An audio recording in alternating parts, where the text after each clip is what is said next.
Yet Washington was still insisting on denuclearization first and had responded to our expectation by inciting international sanctions and pressure, it said.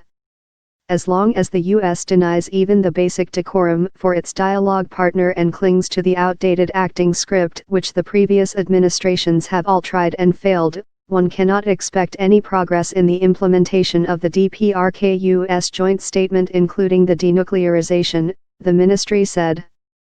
The statement on the KCNA state news agency said North Korea, which calls itself the Democratic People's Republic of Korea, was still willing to implement a broad agreement made at a landmark June 12 summit between U.S. President Donald Trump and North Korean leader Kim Jong-un.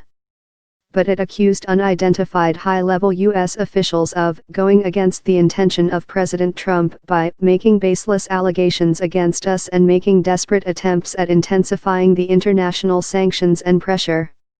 It said, expecting any result, while insulting the dialogue partner, was a foolish act that amounts to waiting to see a boiled egg hatch out. The White House did not respond to requests for comment. Trump's national security advisor, John Bolton, said this week that Pyongyang had not taken the necessary steps to denuclearize, while U.S. Ambassador to the United Nations Nikki Haley said Washington was not willing to wait for too long. Bolton, who spoke on Tuesday, said Trump, in a letter to Kim, proposed sending Pompeo back to North Korea, and that Trump was ready to meet with Kim anytime.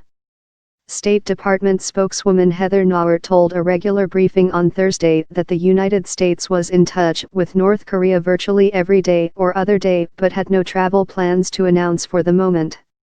RI traveled this week to Iran, where President Hassan Rouhani told him the United States cannot be trusted after the Trump administration reneged on a 2015 deal to lift sanctions in return for curbs on Iran's own nuclear program.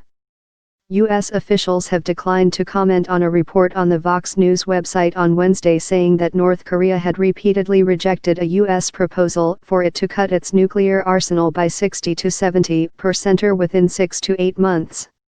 They said it had also not agreed to definitions of the key terms of any agreement, or to any inspection of its nuclear test site, which it claims to have decommissioned, but which U.S. intelligence officials have said may still be operable.